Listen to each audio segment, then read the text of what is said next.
Insistir, insistir y persistir. Hemos tocado esta palabra en cuanto a la oración, en cuanto a lo que tiene que ver con nuestra fe, pero hoy vamos a hablar sobre nuestra responsabilidad de oír la palabra de Dios. Amén. De insistir en establecer una plataforma poderosa de palabra, porque la fe viene por el oír la palabra. Amén. La fe nace, crece. El combustible de la fe es la palabra de Dios, pero el combustible de la oración es la fe. Así que por eso tenemos que comenzar desde la raíz, que es la palabra de Dios. Frente a esto, tengo como título hoy la enseñanza: cuando predicar el evangelio parece fracaso. Cuando predicar el evangelio ¿parece qué? Fracaso. Muchos de nosotros hemos deseado siempre que nuestra familia venga a los pies de Cristo, y a diario anhelamos que ellos conozcan al Señor y sean salvos. Pero eso viene a la medida de que nosotros estemos enseñándole las escrituras, las doctrinas a ellos, es predicándole el evangelio, porque a Dios le plació salvar al mundo con la locura de la ¿qué? De la predicación. Pero hay unas sensaciones, como dijo Nairon, frente a lo que tiene que ver con la predicación, y es que a veces produce pocos resultados. A veces uno enseña y predica, y uno espera frutos, y de aquello no recibe mucho. Y frente a eso tenemos a nuestro Señor, que en su comienzo, en su inicio de ministerio, predicaba, enseñaba en las sinagogas, caminaba por todos los caminos de Palestina enseñando la palabra de Dios, pero cuando se iban a ver los frutos eran pocos. Y ahí en el capítulo 4 vamos a ver cómo el Señor corrige o llega a un punto donde Él dice: no, voy a cambiar la estrategia. Porque el Señor, predicando el evangelio y enseñando por todos estos lugares, encontró gente que lo quería era matar, gente que lo quería lo criticaba y lo murmuraba. Encontró en un momento a los fariseos juntándose con los herodianos y haciendo un complot para matarlo. Encontramos en un momento que Él predica el evangelio y liberta a los endemoniados, y ya lo estigmatizan como un endemoniado, como uno que está siendo dirigido por el príncipe de los demonios, por Belcebú. Por estar libertando, sanando y llevando el evangelio, lo tratan como alguien que está infringiendo la ley, como un pagano, como un blasfemo. Y por estar predicando en los altos niveles de inconsciencia que tenía aquella gente y su incomprensión hasta su familia, lo que anhelan con él es un manicomio para meterlo, porque lo tratan como un loco. Entonces a veces la predicación del evangelio es eso, no es fácil. Y el Señor miró en su contexto este escenario, y para eso entonces dice: voy a cambiar mi manera de enseñar. Y en la andragogía, que es la ciencia de la educación de los adultos, el Señor su estrategia la corrige o la arregla diciendo: voy a predicar con parábolas. Y frente a esto de predicar el evangelio y de enseñar el evangelio, y con tanto, digamos así, fracaso, me encanta mucho lo que les voy a predicar, porque es el corazón de nuestro Dios abriéndose y mostrando ese sentimiento que se da al poco resultado de la predicación. Esto nos sirve para todos los que es la iglesia. Ustedes que enseñan, que predican la palabra y dicen: pero le predico a mi suegra y lo que hago yo es armar el avispero. Lo que le predico a mi papá, y que ya le he enseñado por años y nada que viene a Cristo. Y muchos de nosotros tenemos ese sentimiento de fracaso en nuestros corazones al haber enseñado. Por eso esta parábola que les voy a predicar nace de un momento así, de un sentimiento de fracaso del Señor, donde dice: voy a corregir mi forma de enseñar. Y entonces usa una herramienta poderosa que se llaman ¿las qué? Las parábolas. Y ahí en el capítulo 4, de San Marcos, el Señor dice: otra vez comenzó Jesús a enseñar. Ese otra vez es persistencia, es insistencia. Y todos los que somos llamados a predicar, los que tenemos el llamado a la enseñanza, tenemos que aprender que es insistiendo, persistiendo, a pesar del poco fruto, a pesar del poco resultado, tenemos que seguir insistiendo, insistiendo y predicando. Parece que la propuesta es esta del Señor, que nosotros como iglesia tenemos que persistir en la enseñanza a pesar de los fracasos. Mejor dicho, cuando se fracasa con esperanza, tenemos que aprender a fracasar en la predicación con la esperanza de que alguien va a un momento a recibir la palabra y a dar frutos. Amén. Bien, versículo 1 dice: otra vez comenzó Jesús a enseñar junto al mar, y se reunió alrededor de él mucha gente, tanto que entrando en una barca se sentó en ella en el mar. Y toda la gente estaba en tierra junto al mar. Y les enseñaba. ¿Cómo les enseñaba? Por parábolas, muchas cosas. Y les decía en sus doctrinas. ¿Cómo enseñaba la doctrina el Señor? A través de un método poderoso, a través de una herramienta: parábolas. Las parábolas corrigen. Las parábolas tienen algo muy bonito que lo pone a uno a pensar.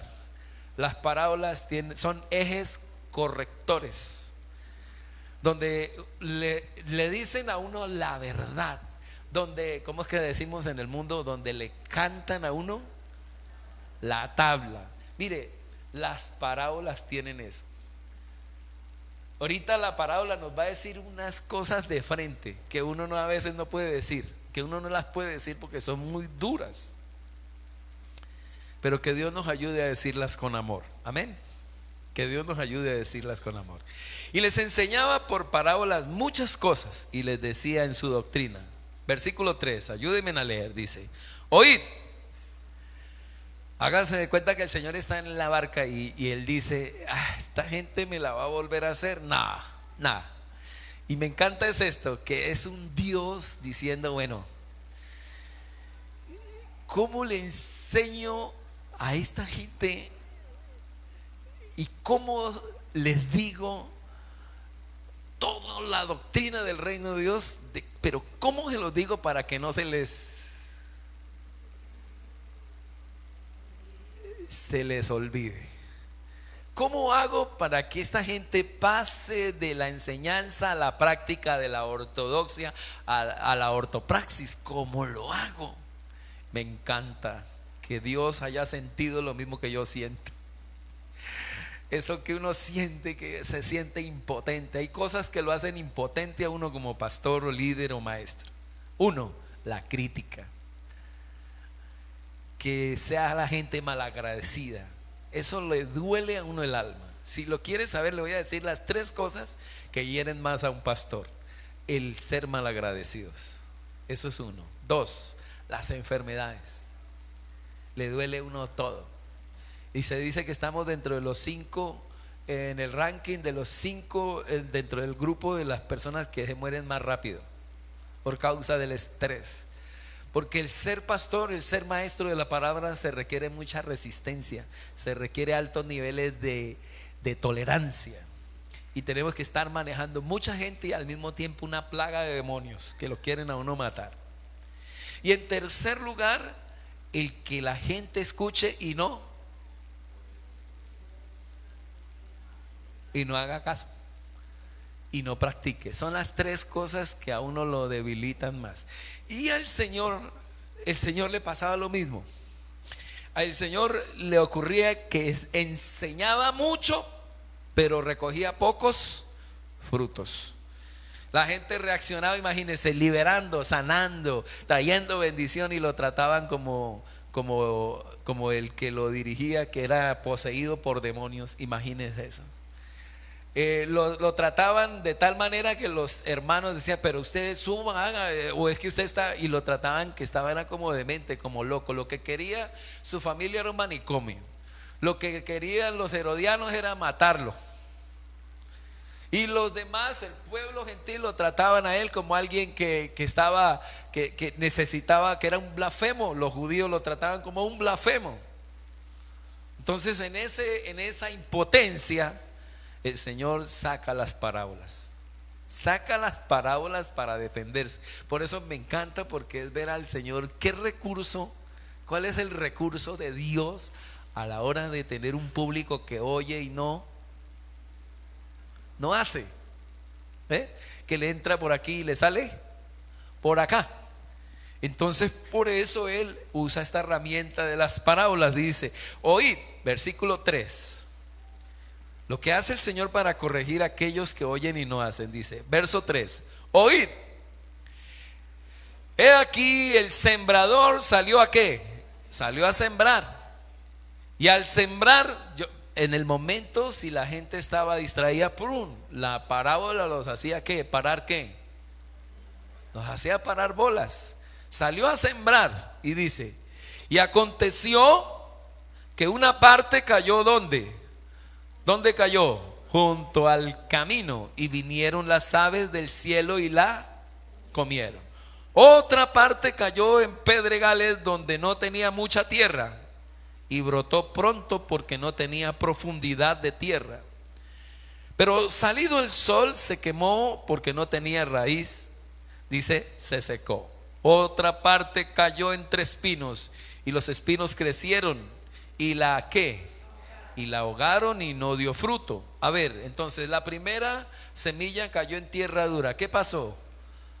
Las aves se la comieron. Muy bien. La segunda tierra, o el segundo corazón, es el corazón pedregoso, ¿cierto? ¿Qué le pasó a esa semilla que cayó en tierra pedregosa? ¿El sol la qué? El sol la quemó. Y la tercera semilla cayó entre espinos. ¿Qué le pasó a esa semilla que cayó entre espinos? Los espinos crecieron y la ahogaron.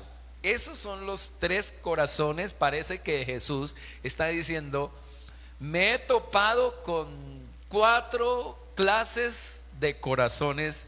Les he predicado. Parece que el Señor dice, siempre que predico me topo con 4 tipos de corazón. Los corazones duros, los corazones pedregosos y los corazones espinosos. Mire al que está a su lado y dígale, ¿cuál de los tres, con cuál de los tres te identificas más? Si ve cómo la parábola lo va llevando a uno, dice, uy, venga.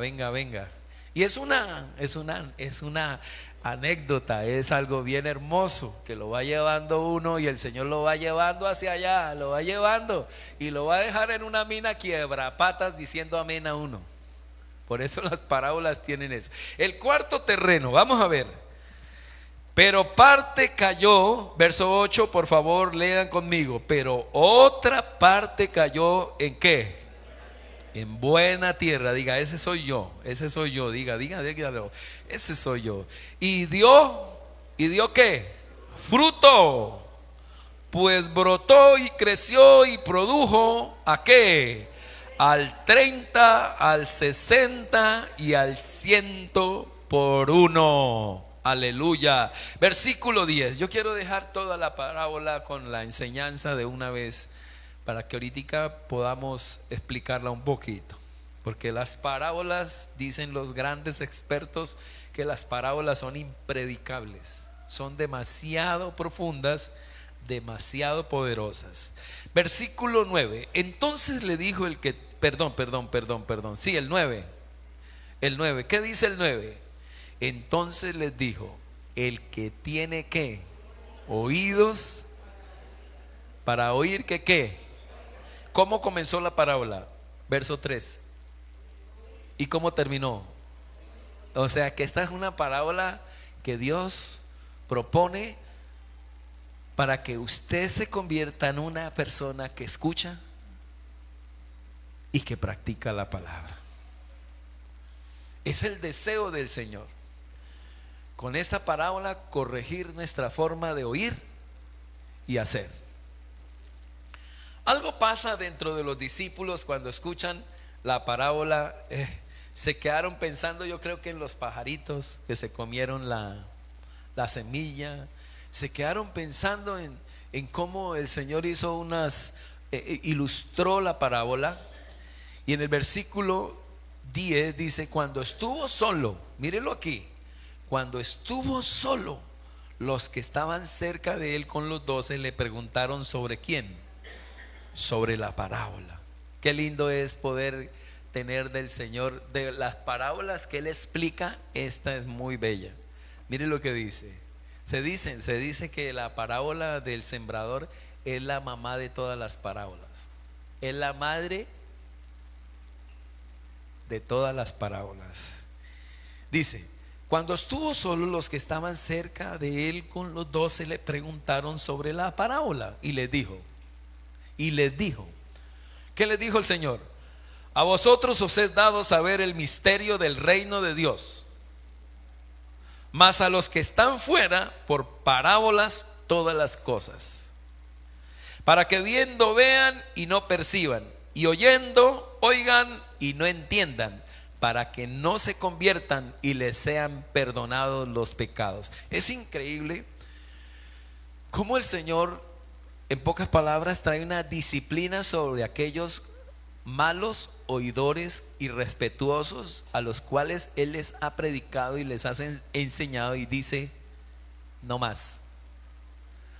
Aquellos que Él les ha dado la palabra con amor, pero que ya no ve en ellos que produzca fruto. No sé si algún día usted ha tenido un árbol o una planta donde dice: pero esta planta no da ningún fruto, y usted espera que dé sus frutos y no los hay. ¿Y qué es lo que hace un sembrador? ¿Qué es lo que hace un agricultor cuando ve que aquel árbol o aquella planta que la regó y le invirtió no da frutos? ¿Qué es lo que él hace?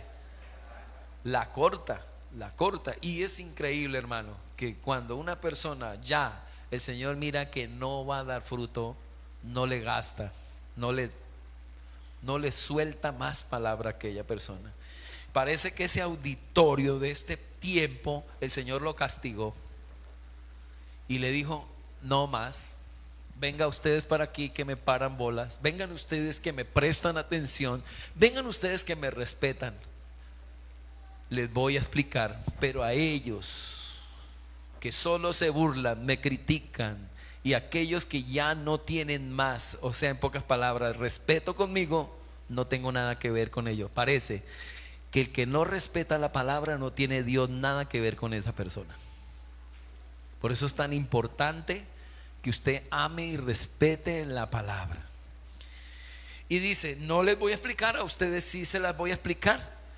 Y a ellos les suelto parábolas. Parece que la parábola tiene una doble función. Una, que cuando alguien escucha la palabra y está convertido, se le abre más el cielo. Pero parece que aquellos que no se han convertido, la parábola los embolata más y los confunde más. Eso tiene de poder la parábola.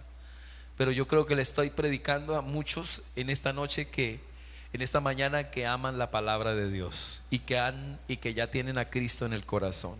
Amén. Espero que esto se le abra y se le revele a usted, y que al salir de este culto, al salir de este tiempo de palabra, usted pueda producir frutos al 30, al 60 y al 100 por uno. ¿Cuántos dicen amén a eso? Bien, versículo 13. Y les dijo, ¿qué les dijo? ¿Qué les dijo? ¿No sabéis esta parábola? Verso 13. ¿Cómo pues entenderéis todas las parábolas? El que no entiende la parábola del sembrador no entiende después ninguna parábola.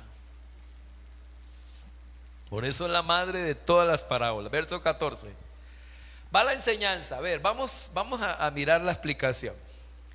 El sembrador es el que siembra, ¿quién? Entonces el sembrador es el Señor y el sembrador es usted cuando predica la palabra. Bien, ¿quiénes son los otros personajes? Los 4 terrenos. ¿Y quién es la semilla? La palabra de Dios. Bien, ¿la semilla se cambia o es la misma? ¿Qué es lo que sí cambia? ¿O qué es lo que los receptores, no? Parece que lo que cambian son los receptores. Y es aquí donde uno se tiene que identificar con cuáles de los 4 terrenos se identifica su merced o me identifico yo. Dice, el sembrador es el que siembra la palabra. 15. Y estos son los de junto al camino. ¿Quiénes son los de junto al camino? A ver, en quienes se siembra la palabra, pero después que la oyen, enseguida viene ¿quién? Satanás, y quita la palabra que se sembró en su corazón. A ver, les pregunto, ¿con quién compara el Señor a Satanás? No los oigo. Hermana Aide, ¿con quiénes? En la parábola del Señor, solo el Señor pudo hacer esto. La verdad que nadie hubiese podido descifrar esta parábola si el Señor no la explica. El Señor hace una comparación, hace un símil de las aves que se comen la semilla cuando se siembra, que queda junto al camino, la compara con el diablo. Y lo dice. ¿Quiénes son los de corazón? ¿Quiénes son los de terreno duro? Los de corazón duro, que cuando se les siembra la palabra no profundiza y viene Satanás y se la roba. Viene Satanás y te atraca. Siempre el diablo está con sus sensores mirando dónde cae palabra para llegar. ¿Y qué? Ni siquiera dice que los demonios. Dice que el mismo diablo asalta a aquellos que reciben la palabra en el corazón duro, porque si llega a entrar va a producir frutos.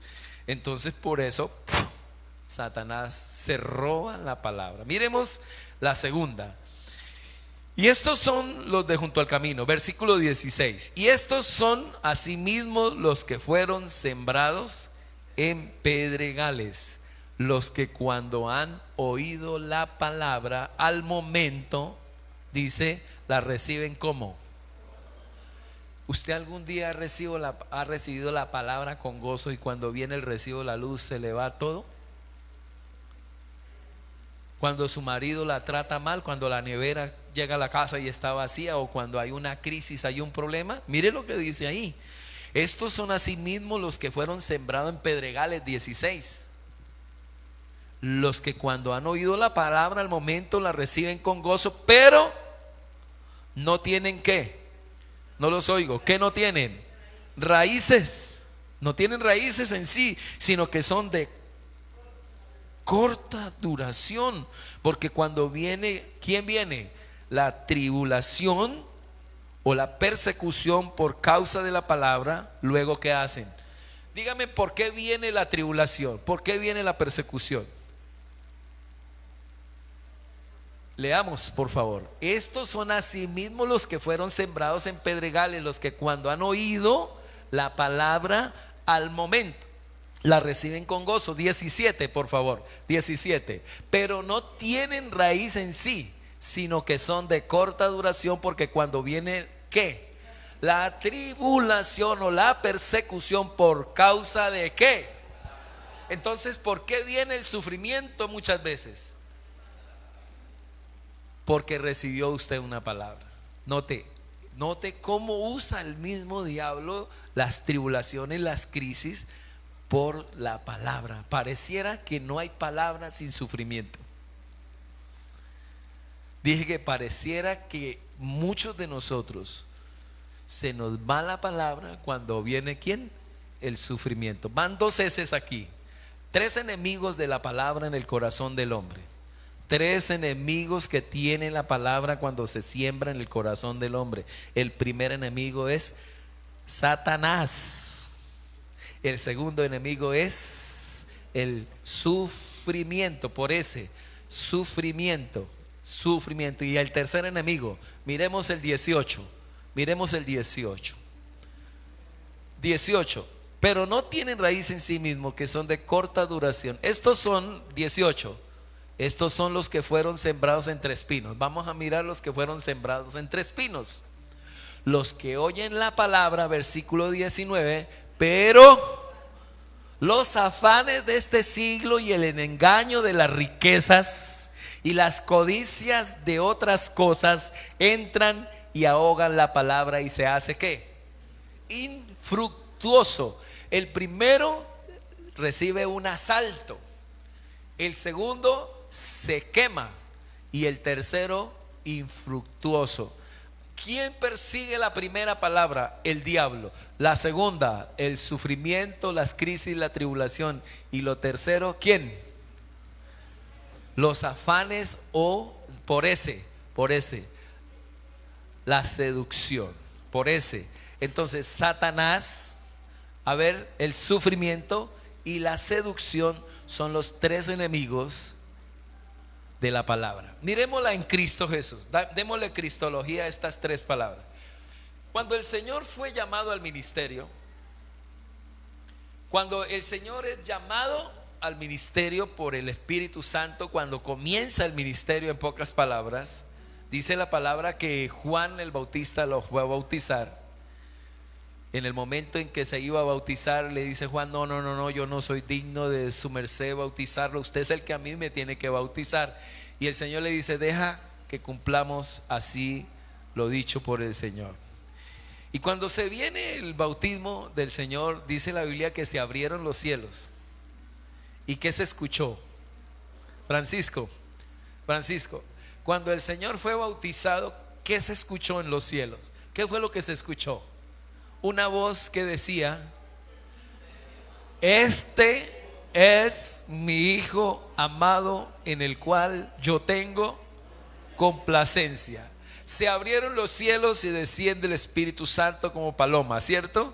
Y en el momento el Señor se escucha esa voz afirmándole que Él es el Padre y que Él es el Hijo. Mire, ¿qué pasa en el momento en que Él sale de su bautismo con tremenda palabra?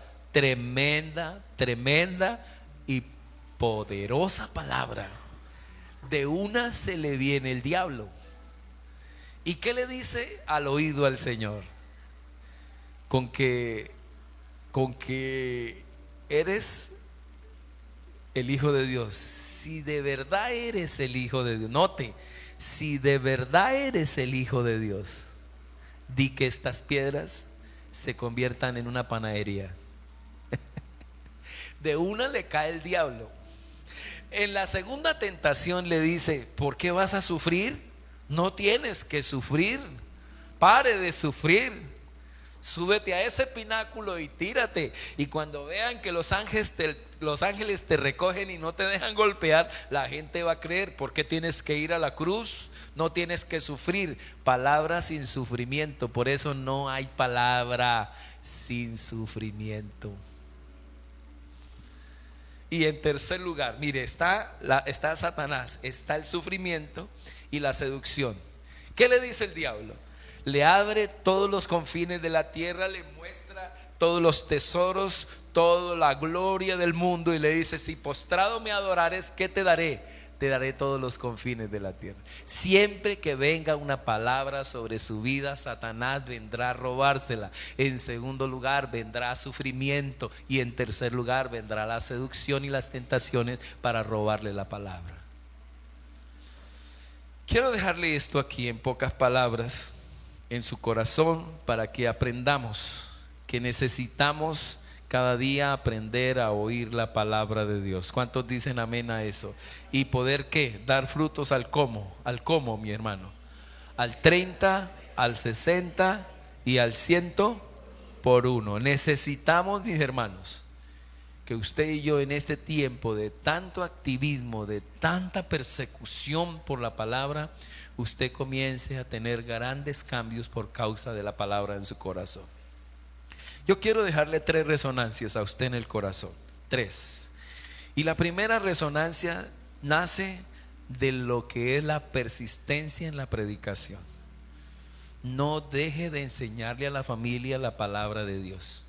No deje de predicarle, por más que parezca un derroche de palabra, por más que parezca un desperdicio de la palabra, por más que no vea frutos, por más que parezca un fracaso, no deje de predicar la palabra. El Señor no desistió, no paró, no dejó de predicar la palabra. ¿Y qué produjo? Acuérdense, de 120, de 5,000 le quedaron 120, de 120 tuvo los 70, luego de los 70 tuvo los 12, de los 12 tuvo 3. Y pareciese que fue un fracaso, porque cuando fue a la cruz del Calvario, ¿cuántos le quedaron? Ninguno. Pero el Señor siguió insistiendo y siguió persistiendo, y llegó un momento en que comenzaron a dar fruto estos discípulos. Dígame en amén a eso. 11 discípulos comenzaron a dar frutos, y hoy estamos, gracias a esos hombres a los que el Señor les sembró la palabra, hoy estamos aquí.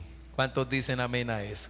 No desista, no desista de predicar la palabra. Siga insistiéndole a su hijo, a su hija, a su hermano, a su abuelo, a su tío, a su primo, a ese amigo que de pronto usted dice: no, pastor, esto no produce, hermano. Entonces, primera resonancia, predique, siga insistiendo, siga predicando, y siembre sin medida al voleo.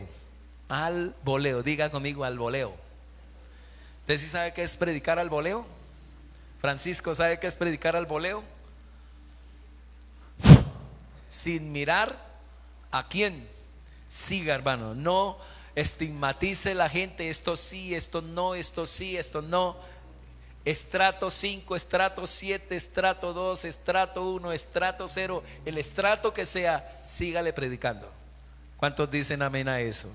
No importa el estrato, siga predicando al voleo. Isaías 55, 10, 11 me gusta mucho. Dice: porque como descienden de los cielos. Por favor, Manuel, póngalo ahí.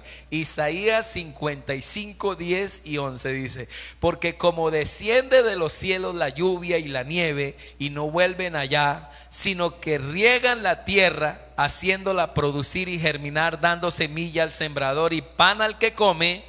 ¿Qué dice la palabra? Así será mi palabra que sale de mi boca. No volverá a mí, ¿qué? Vacía, sino que hará lo que yo quiero, y será prosperada en aquello para lo que la envié. Me gusta mucho una anécdota que hay aquí, pero es de la realidad. Dicen de la tradición del bambú japonés. El bambú japonés. ¿Alguien conoce el bambú japonés? Yo lo conozco, pero por internet. Dice: crece de un modo muy particular. Hay gente que crece de un modo particular, hermano. Yo he visto gente que uno dice: le sembré y nada, hermano. Otros se emocionan y uno dice: este sí. Todo lo que el Señor dijo en la parábola es así.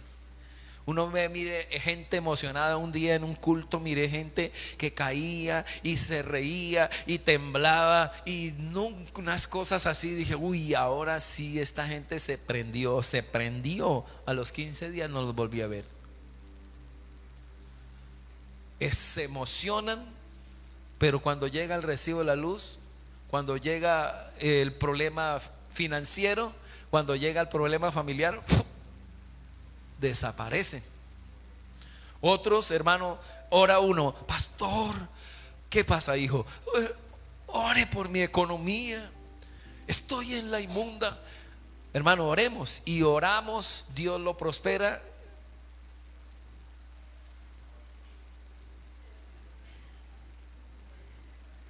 Desaparece. Parece que lo que peor he hecho a veces es orar por la economía, por hermanos. Y en cambio, cuando están en crisis, ¿usted sabe qué pasa cuando están en crisis? Eso, oran, lloran, se quebrantan, son fieles. Entonces uno no sabe ni qué hacer, hermano. Y yo le he dicho a Dios esto: Señor, ayúdame a tener una iglesia en abundancia, en prosperidad, pero que te adore con todo el corazón. Pido a Dios que ustedes no necesiten tribulación, crisis para ser adoradores. que aprendamos a manejar la sobreabundancia. Mire, es más fácil manejar las crisis y ser adorador que manejar la sobreabundancia y ser adoradores. Cuando vino el Señor, escuche con el oír, mire esto que le estoy diciendo. Una de las cosas que tenemos que aprender es a oír la palabra y a practicarla. Frente a eso, entonces, el diablo sabe que si usted escucha la palabra, usted va a ser una persona diferente. Va a ser una persona de mucha productividad. Entonces se encarga en que usted no escuche la palabra. Y hay un problema frente a esto, que si usted no oye la palabra, si usted no escucha la palabra, si usted no hace el estudio de la Biblia, si usted no saca sus 2 horas para estudiar los jueves que estamos dando, hacemos un seminario los sábados, el viernes de vigilia, estamos enseñando siempre la palabra constantemente, estamos haciendo la función del sembrador. Y frente a eso encontramos todas estas clases de terreno, pero hay muchos en el tercer nivel de la infructividad, porque el activismo, los negocios, las empresas compren, vendan. Acuérdese cuándo fue que vino el Señor. ¿Cuándo es que dice que Él vendrá? Como en los días de ¿qué? De Noé y como los días de Lot. ¿Qué hacían como en los días de Noé y como los días de Lot? Comían, bebían, se casaban, se daban en casamiento, compraban, negociaban, sembraban. ¿Qué más? Eso no es pecado, pero sí, hermano, es activismo, es comodidad. Hasta que vino el diluvio, hasta que vino el fuego y hasta que se viene el juicio y se los lleva a todos. Es más peligroso una iglesia acomodada que una iglesia en crisis. Pero me rehúso a eso en el nombre de Jesús. Le pido a Dios que usted aprenda a tener abundancia y sobreabundancia, siendo un adorador en espíritu y verdad. ¿Cuántos dicen amén a eso? Que usted viva bien cómodo, pero postrado de rodillas, estudiando la palabra, sacando el tiempo para venir a buscar del Señor. Que usted sea una persona que produce al 30, al 60 y al 100 por uno. Creo eso, que la persona que produce al 30, al 60 y al 100 por uno son aquellas personas, escúcheme bien, que aprenden a manejar la economía, aprenden a administrar las riquezas y las usan para hacer riquezas verdaderas. Ese es usted en el nombre de Jesús. Dije que ese es usted, persona que produce frutos. Entonces, en primer lugar, la resonancia que les quiero dejar es esta. Hermano, tenemos que afinar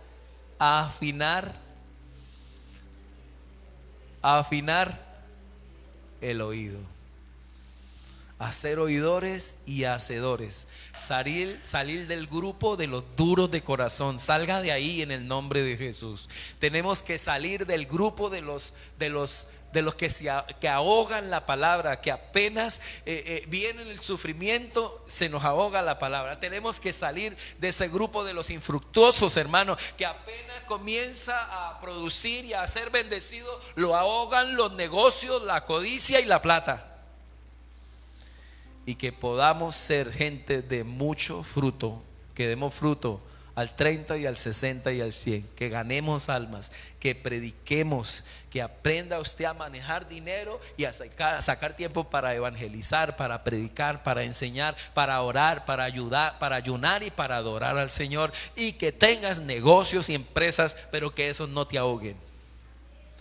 No los oigo. A su nombre. Segunda resonancia, la quiero dejar rápido aquí. La segunda resonancia es, hermano,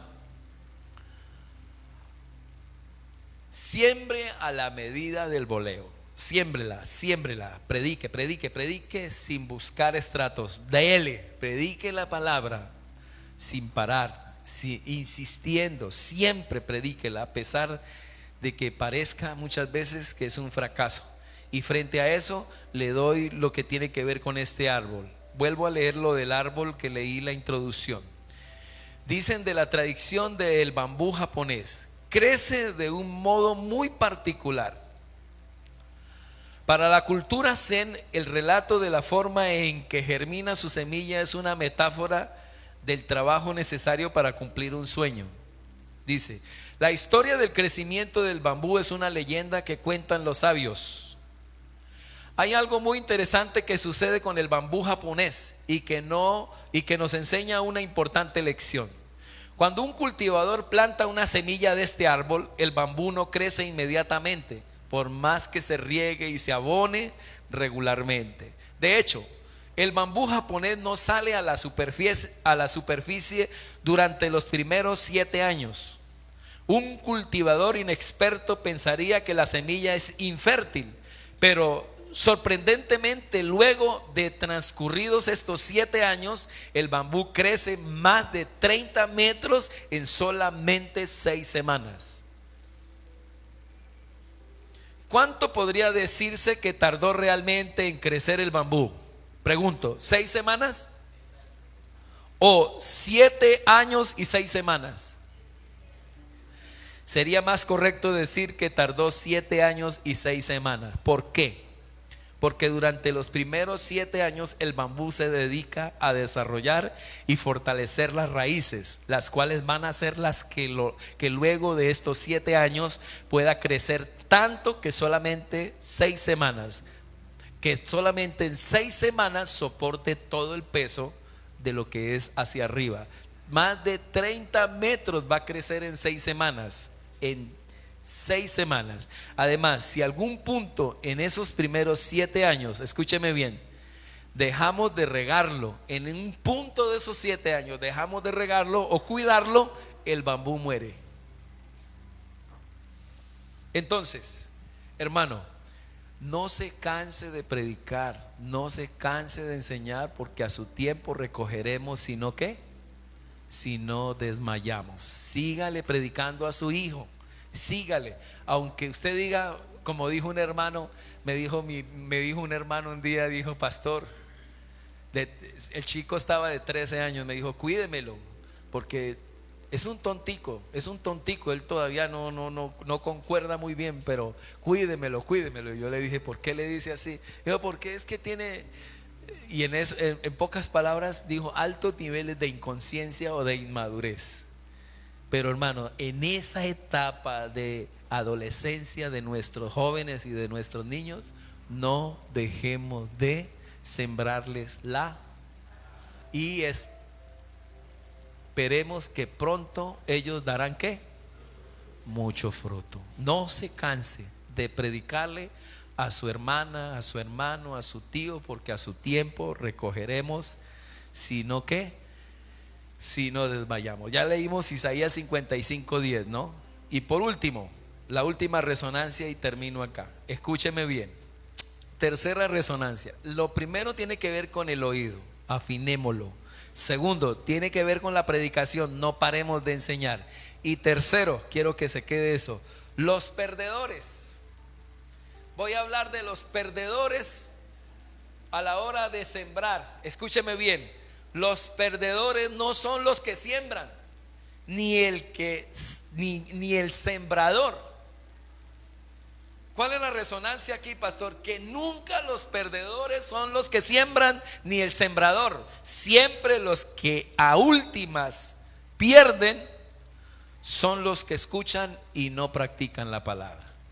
Así que no nos cansemos, porque a veces parece que es infructuoso, porque a veces parece que es un fracaso la predicación. No paremos, porque a la larga los que pierden no son los que siembran, sino los que oyen y no practican la palabra.